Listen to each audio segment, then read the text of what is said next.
Hi, I'm Sabrina. Hi, I'm Sam. And we're both from 𝗦𝗵𝘂𝗳𝗋𝗃. Let's go!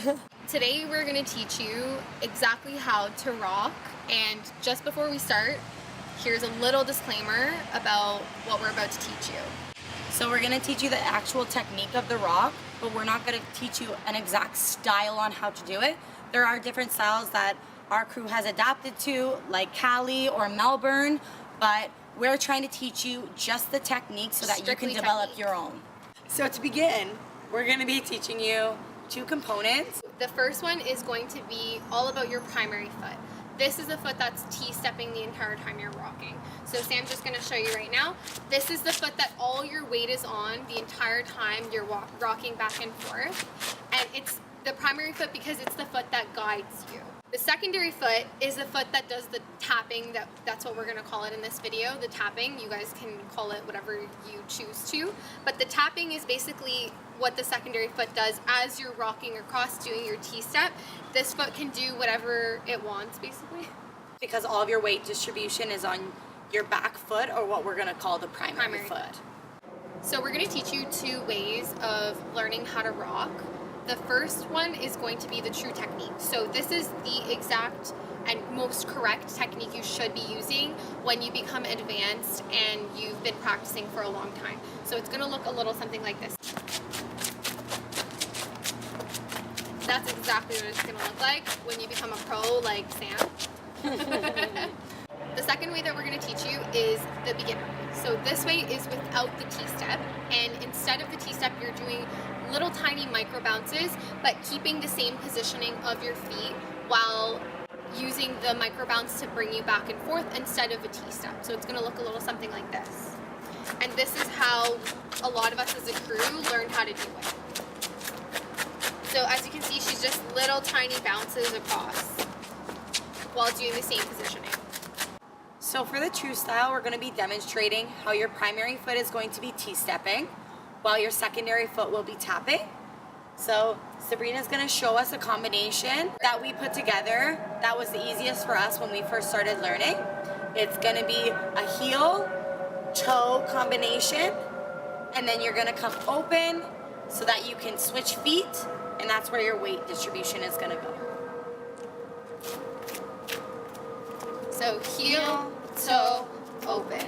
Heel, toe, open. Heel, toe, open. Heel, toe, open. So your primary foot switches back and forth as you do your rock.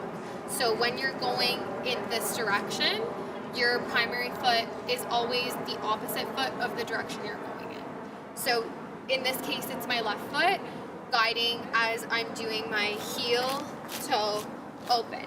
And then when you switch the weight onto the foot that just opened, then this becomes your primary foot, and you can begin your heel again into your toe open. So it looks like this. Heel, toe, open. Heel, toe, open.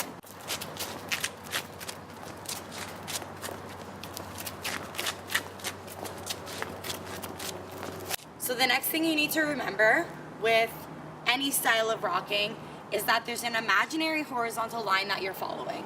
So when I'm T-stepping or when I'm micro-bouncing, the inside of my foot faces towards what I like to call my audience. So wherever I'm facing to.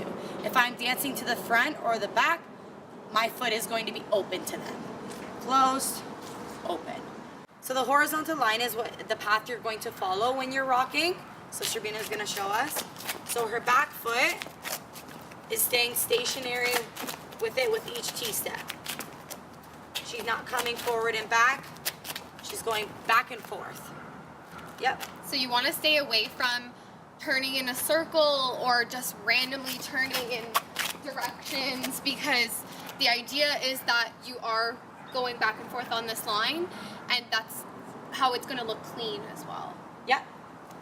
So to help you guys out, we're going to do it the reverse way, because I know flipping the camera is a little bit hard when you're trying to learn. So we're just going to demonstrate really quick how it looks from behind.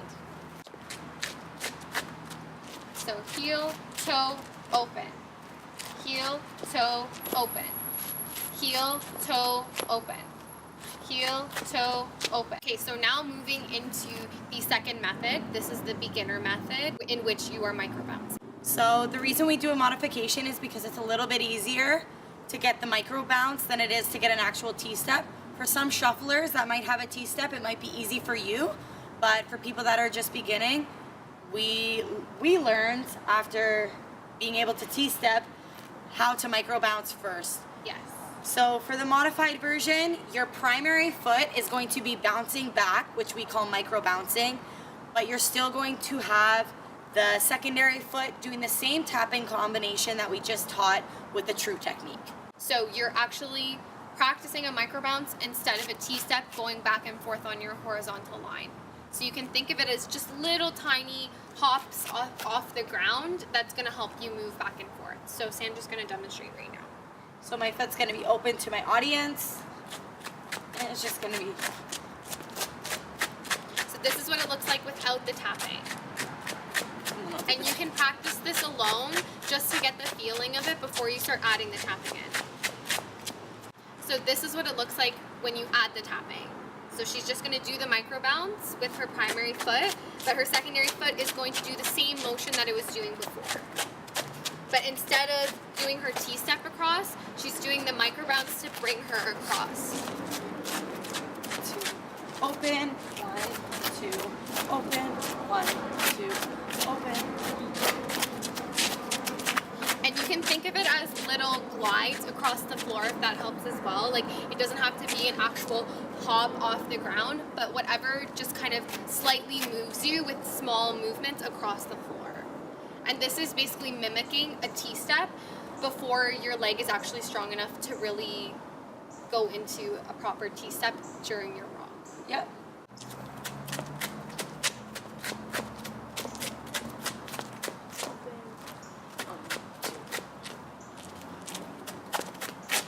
So once you learn the technique of rocking, you also need to have a key fundamental, which we call the running man. So now we're going to teach you how to transition from your rock, the basic combination that we just taught you, into a basic running man as well. So now we're going to be demonstrating with the combination we just taught you, the heel toe open. We're going to be adding 2 running mans to the left and to the right. Okay, so I'm going to demonstrate what it's going to look like. So it's going to be heel, toe, open. So from the open position, you're now going to do a running man and take your primary foot up and forward, up and forward. We're going to do 2. So heel, toe, open, up, forward, heel, toe, open.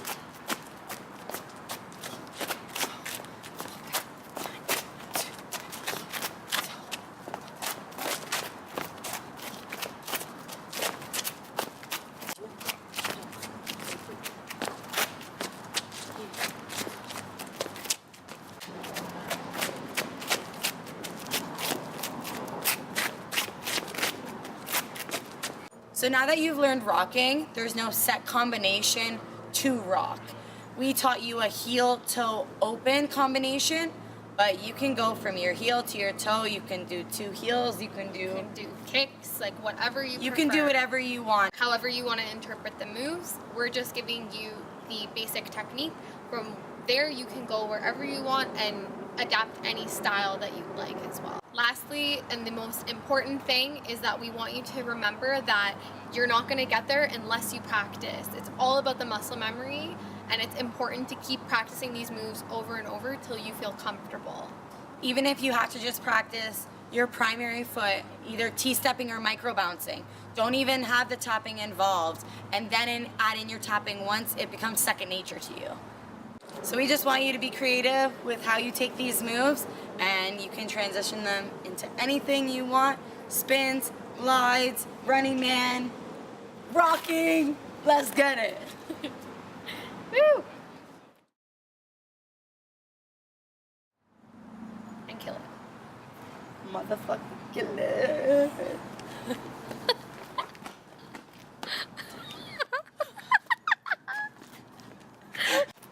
So to begin, I'm like, to begin, begin. Okay, you ready? Okay. To begin. To begin. No, not strong fundamental. Another key fundamental.